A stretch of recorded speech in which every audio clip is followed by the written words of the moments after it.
Leaders and teachers, classroom teachers in particular, having to become more savvy with the virtual learning aspect, which is not a bad thing. And I see that when schools reopen fully. This is Blair Durham with Black Wall Street Today, your media hub for all things Black entrepreneurship, politics, news, and events in Hampton Roads and beyond. When I say black, y'all say Wall Street. Black Wall Street. Black Wall Street. When I say black, y'all say Wall Street. Black.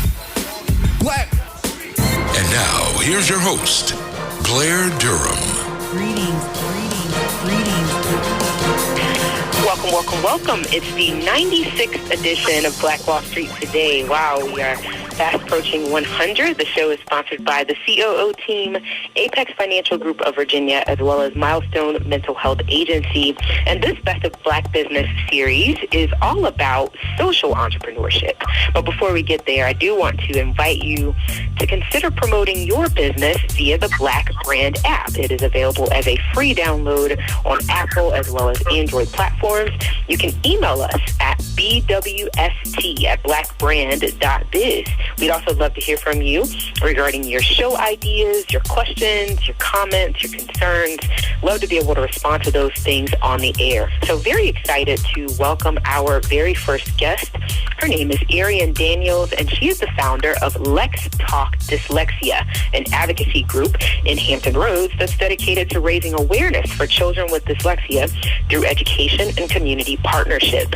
Ms. Daniels is a mother who was empowered to start the Let's Talk Dyslexia organization after receiving news that her then 8-year-old daughter, Nari, had dyslexia. While searching for a support group, she quickly realized there was not a platform that provided both resources and a safe space for parents to connect. So she decided to create one.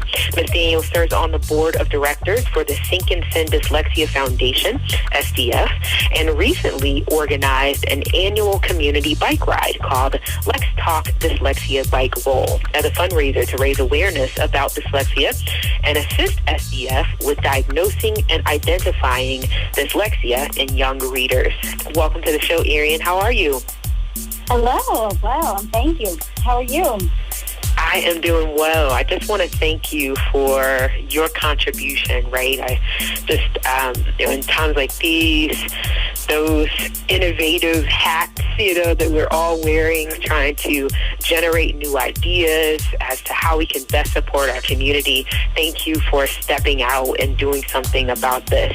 If you wouldn't mind, just give us a little bit of a backstory. What is dyslexia? Well, dyslexia is a learning disability that is very common, affecting 1 in 5 people, making it difficult to read and write due to problems identifying speech, sounds, and learning how to relate to letters and words. Wow, didn't realize it was that common, and I have a background in special education. 1 in 5 people. Yes, 1 in 5 have Okay. dyslexia. So it's very common.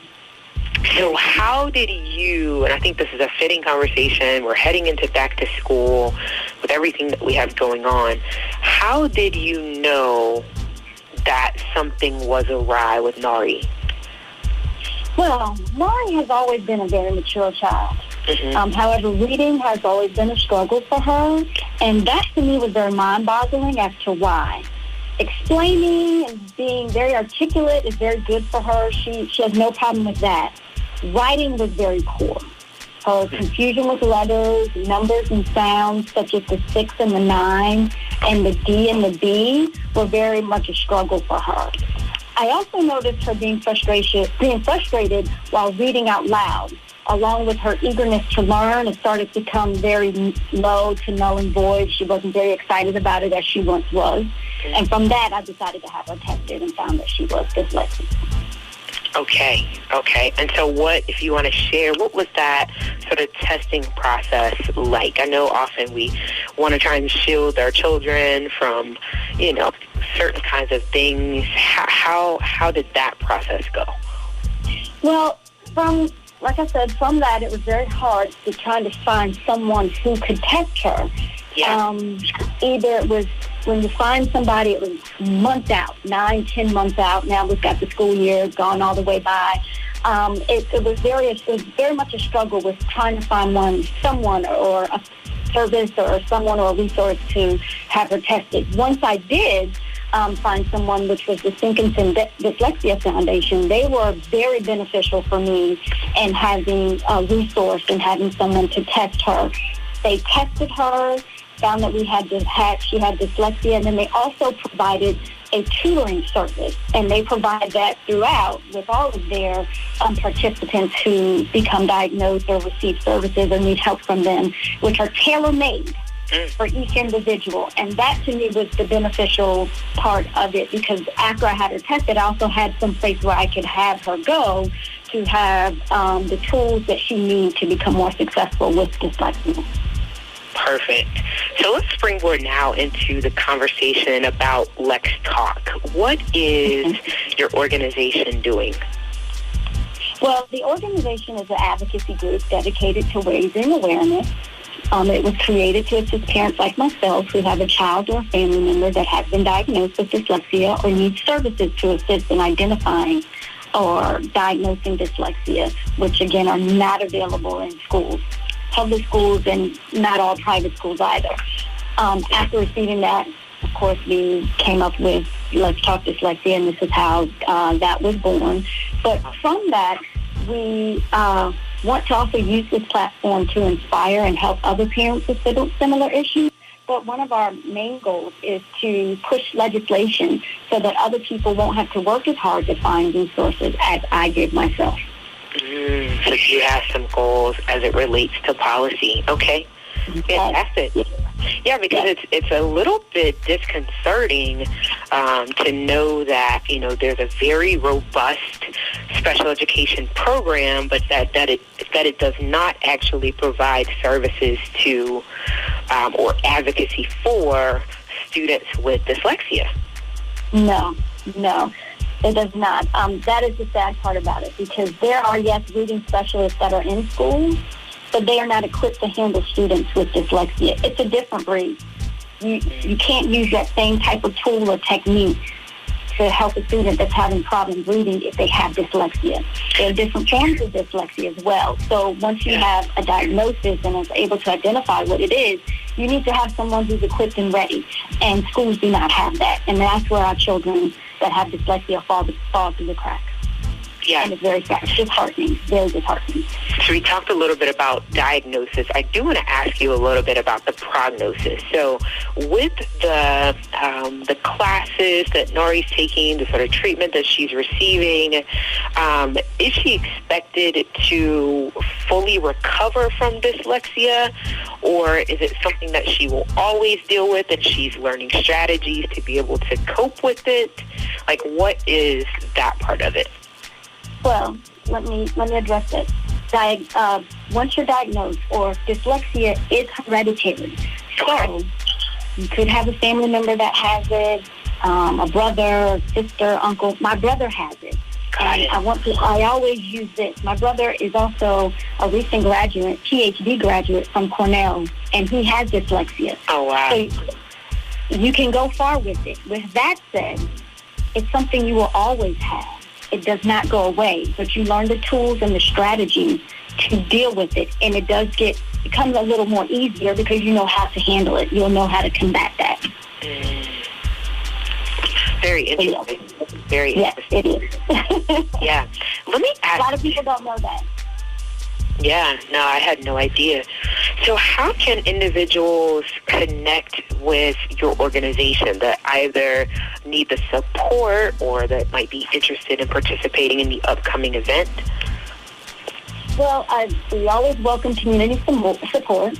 We ask that you follow us on Instagram, and that is Let's Talk, and that's LEX Talk Dyslexia on Instagram. We also ask that you donate. We have a GoFundMe at Let's Talk Dyslexia as well. Other initiatives that we have going on, again, we would love to have the legislation passed. That's an overall goal that we have ongoing. We have some other things that are coming up. We have the bike roll that just passed this Saturday, which was a great success. We have an unveiling of the Let's Talk Dyslexia patch that was designed for the Girl Scouts of the Colonial Coast. And we had the March 29th that just passed, and because of COVID, we weren't able to celebrate it. But we had the Let's Talk Dyslexia Day that has been recognized in several cities throughout Hampton Roads. Wow, congrats to you. When did you found the organization? Well, she was diagnosed in 2016, and we had our first forum in Norfolk in 2017, March 2017. Wow, congrats. Thank you. Thank you. I want to ask you, too, about your involvement with Thinkinson and sort of how that organization or that foundation supports the work that you might be doing with and through Let's Talk. Well, Let's Talk does not diagnose anyone. We just provide the resources and a resource and a platform. So Thinkinson is able to do that, and that is a good partnership that we have. Thinkinson can diagnose and help identify. And that is what they do. They're a nonprofit organization that provides the services to struggling readers that are suffering with or from dyslexia. Got it. Okay.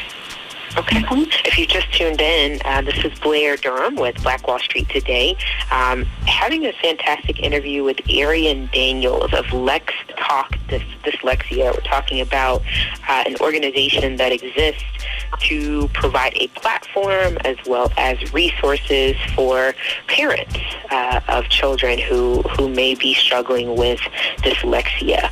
And so, again, if you would just reiterate how we can connect with you on social media, that'd be great. Through Instagram, again, we always welcome community support, but through Instagram at Let's Talk Dyslexia, and that's Lex, L-E-X, Talk Dyslexia.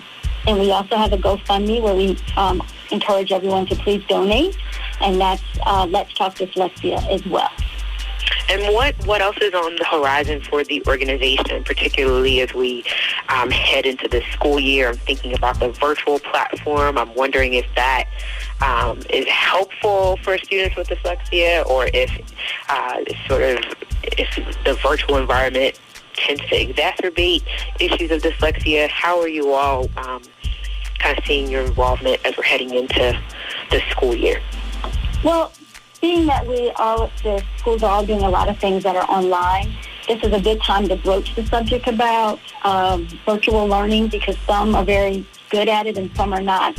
There are a lot of resources also, free resources online that could be very beneficial to some, such as like a website or app you may be able to download, such as Sound Literacy and Dyslexia Quest.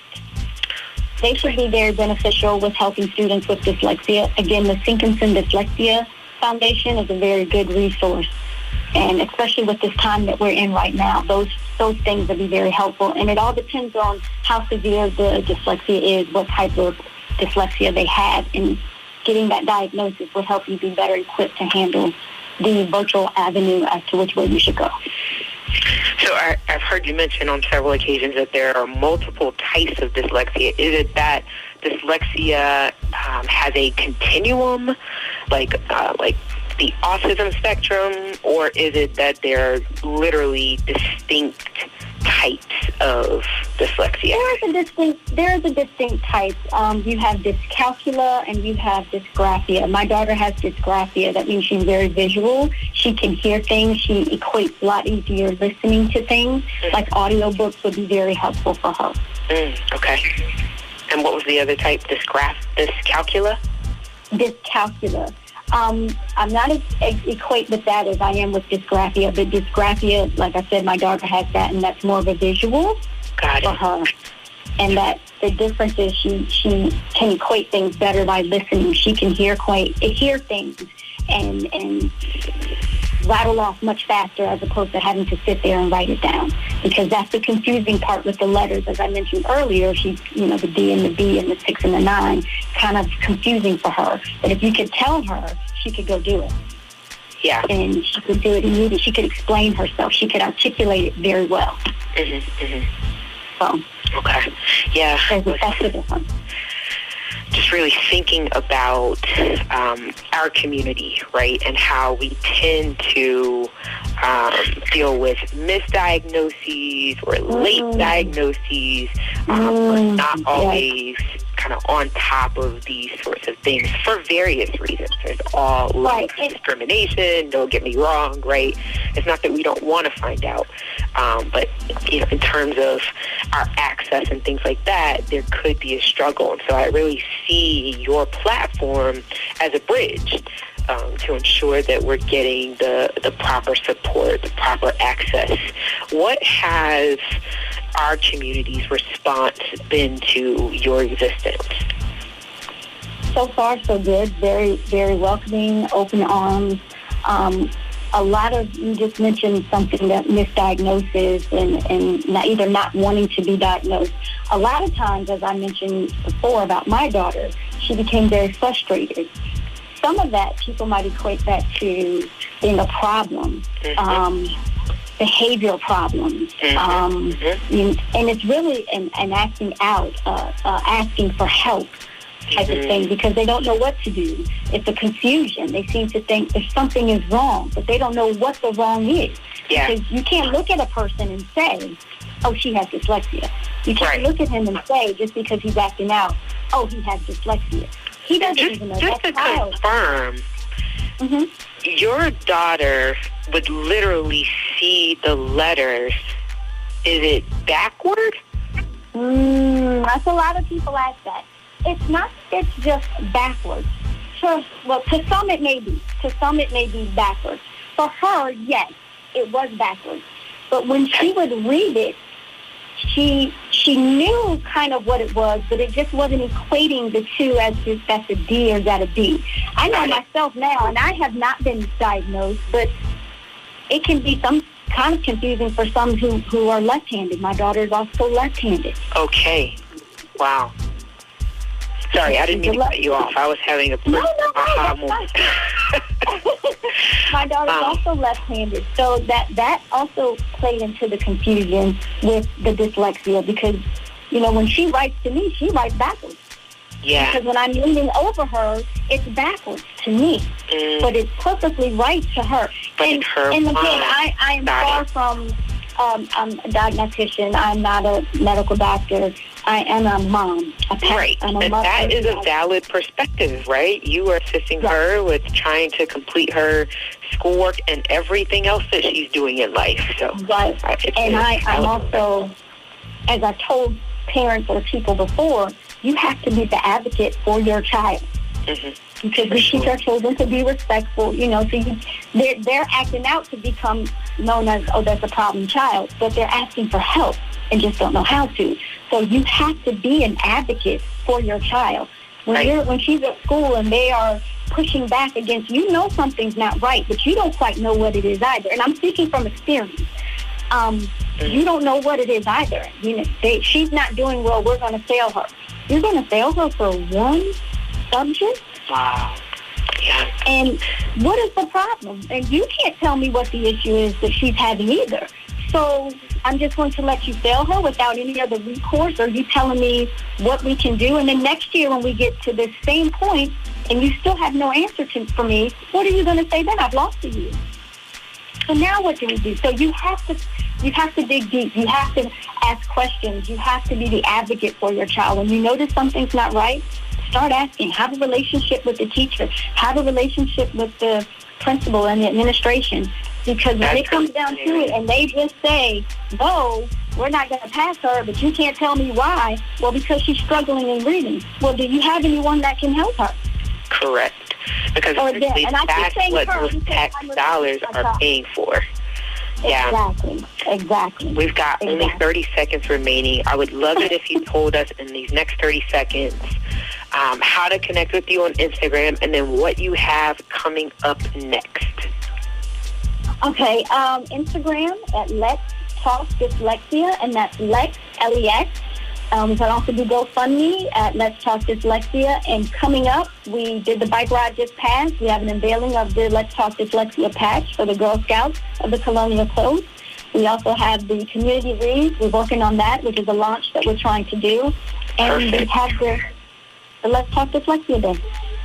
Awesome. Congrats again, and thank you so much for this incredible platform. Certainly would love to have you back on the show in the coming months. I think that'd be great. I'd love to do it. talk in just a moment.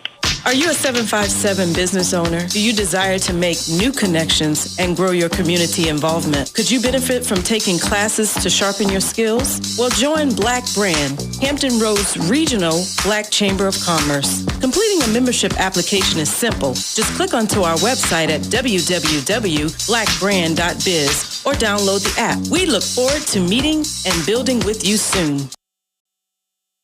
Hey, this is Seiko, DJ Seiko Varner, the producer of this podcast. So when I'm not producing podcasts, I'm actually DJing wedding receptions, corporate events, proms, other formals, and I would love to take care of your special event. So our company is Positive Vibes Incorporated, www.positivevibes.net. That's www.positivevibes.net. We've been performing for over 25 years, and we would love to bring our expertise and our fun to your special event. Positive Vibes Incorporated, www.positivevibes.net. Peace and prosperity. When the conversation is good and the friends are even better, you'll find a wine that brings it all together. Shoe Crazy Wine. Remember that name. Shoe Crazy Wine. Available at Costco, Kroger, and these other fine retailers. We know you love jazz music, so let's try some jazz music with a little R&B flavor. Baby, baby, I'm falling in love. You got me falling in love. You made What about some jazz music with a little trap flavor?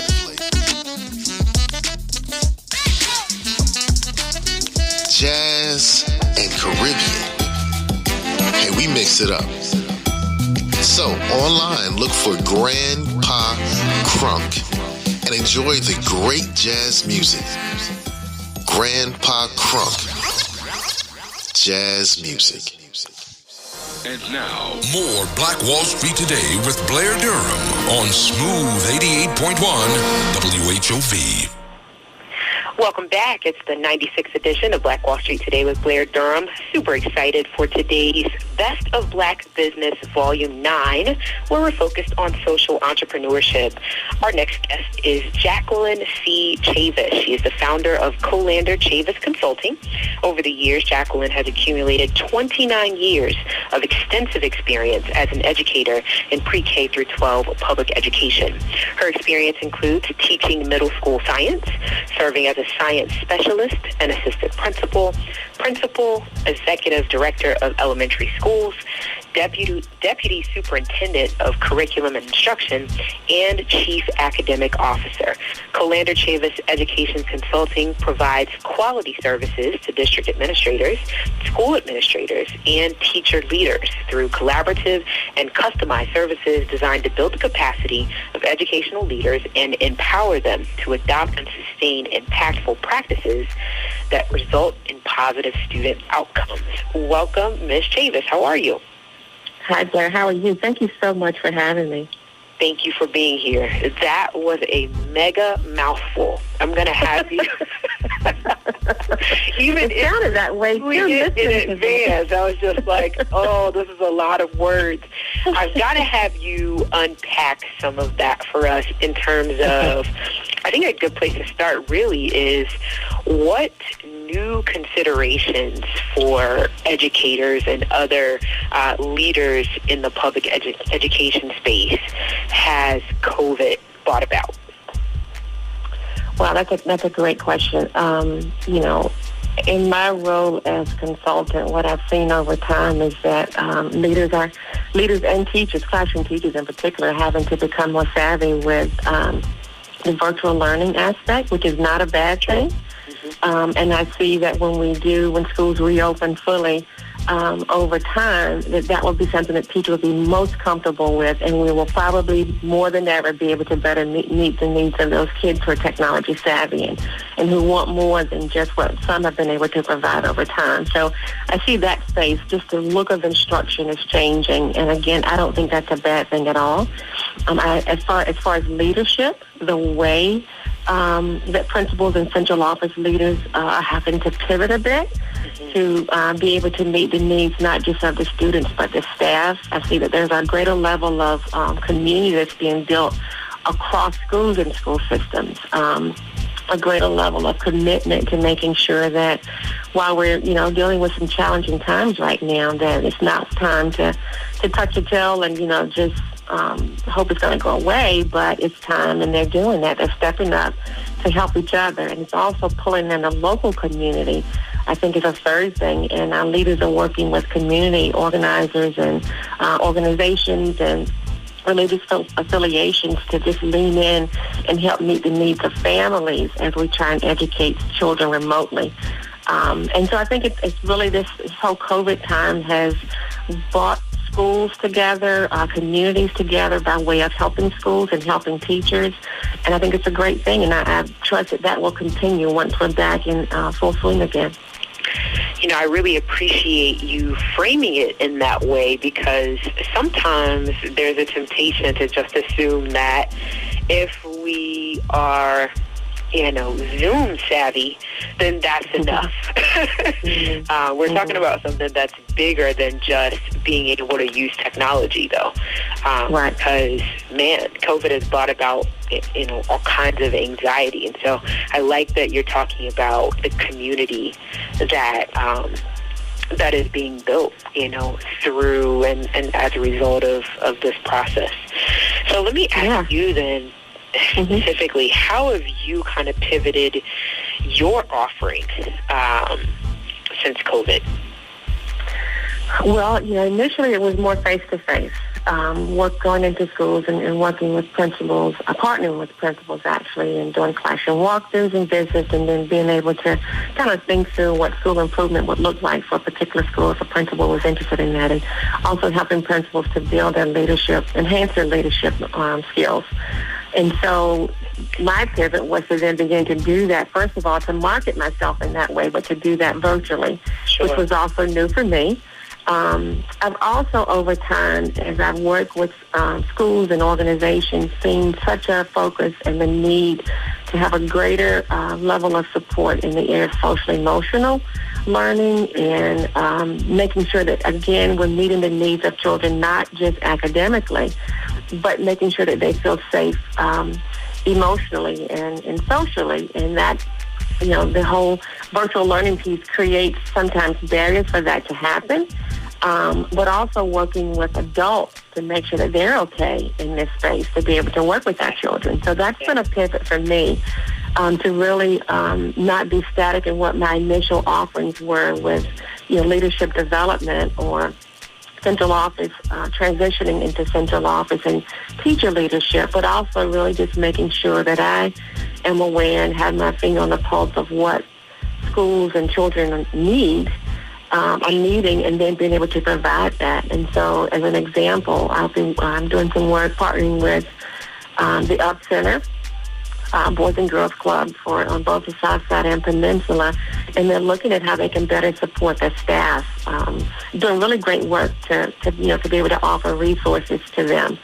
And so that's been a pivot for me as well. So I'm seeing myself now as a conduit of resources, and which has expanded my vision of what then I can do as part of my business. So it's been a change, but it's not been a bad thing at all.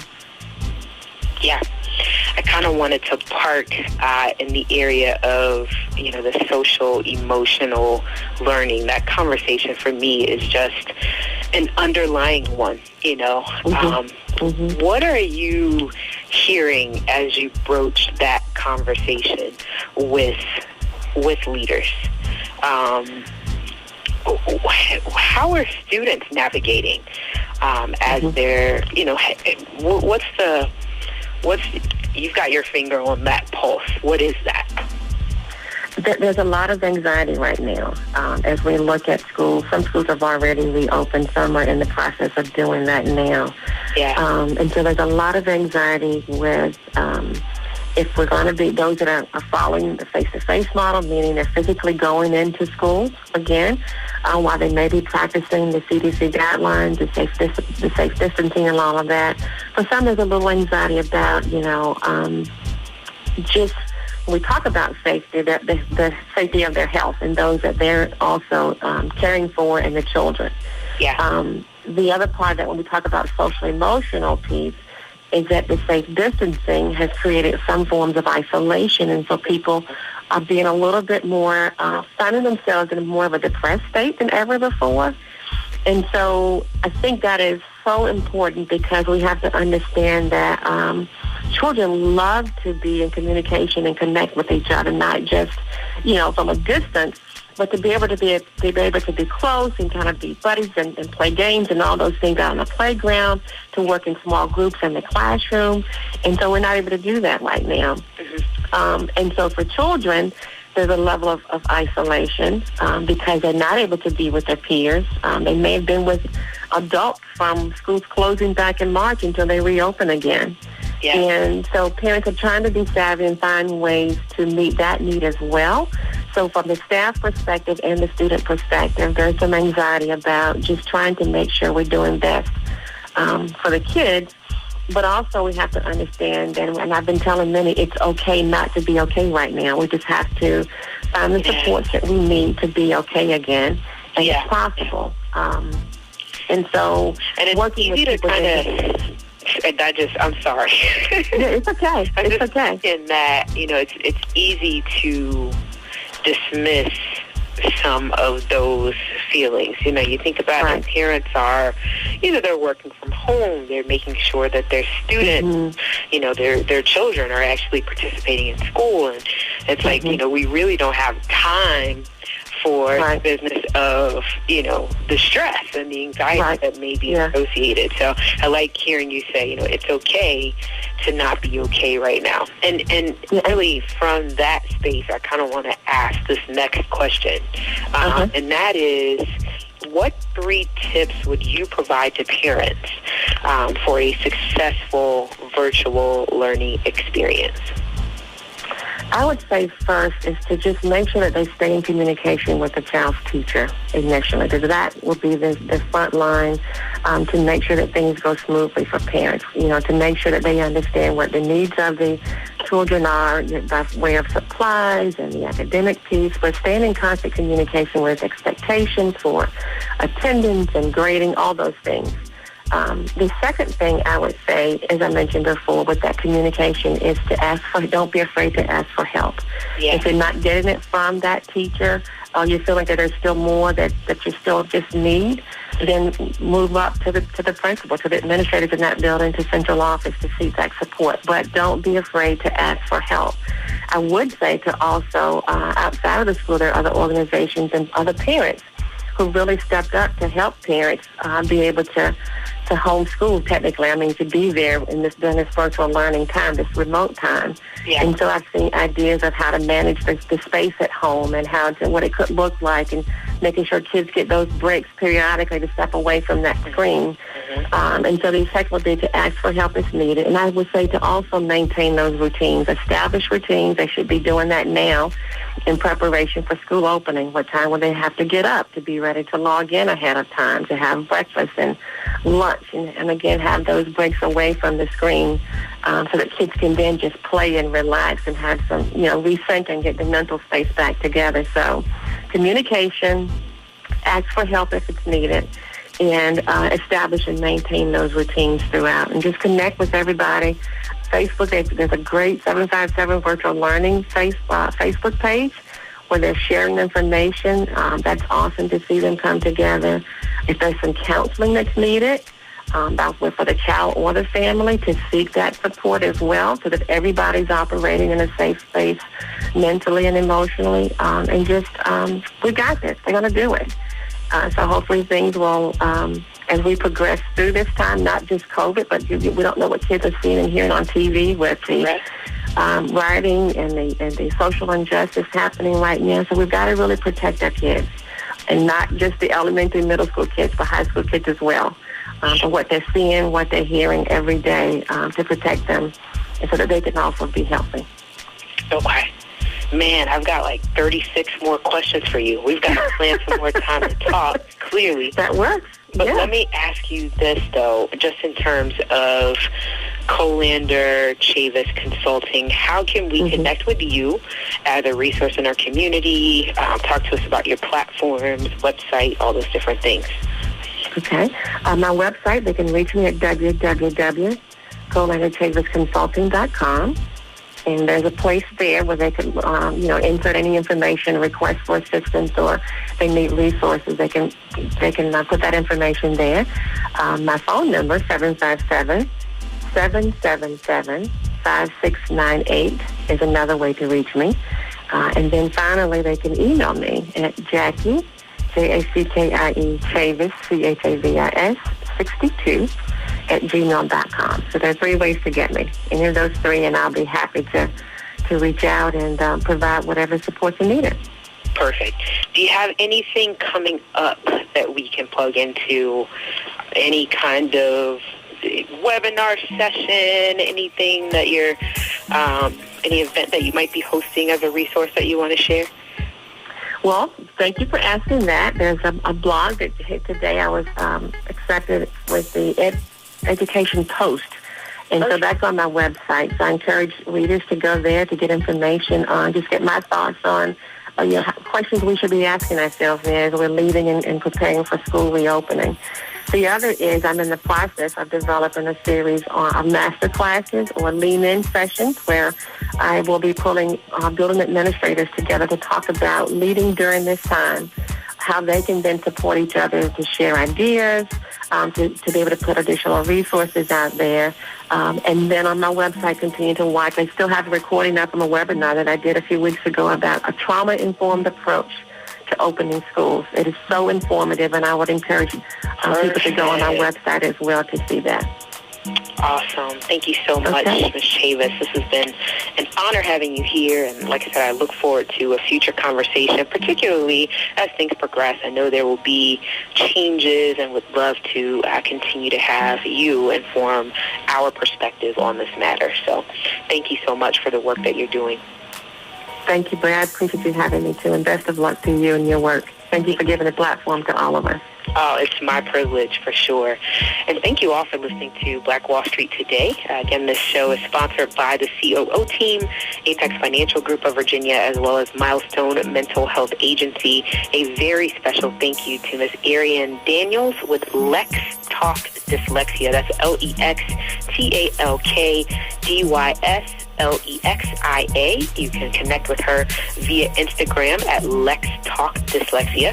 And thank you to Jacqueline Chavis. And you can connect with her via her website, Colander, COLANDER, Chavis, CHAVIS, consulting.com. Again, that's Colander Chavis, consulting.com. Again, thank you for listening to Black Wall Street Today, where we're building minds, building connections, and forging the path ahead toward business success in the Black community. Tune in next week where our guests, Miguel Perez and David Sharp, will inform Best of Black Business Volume 10.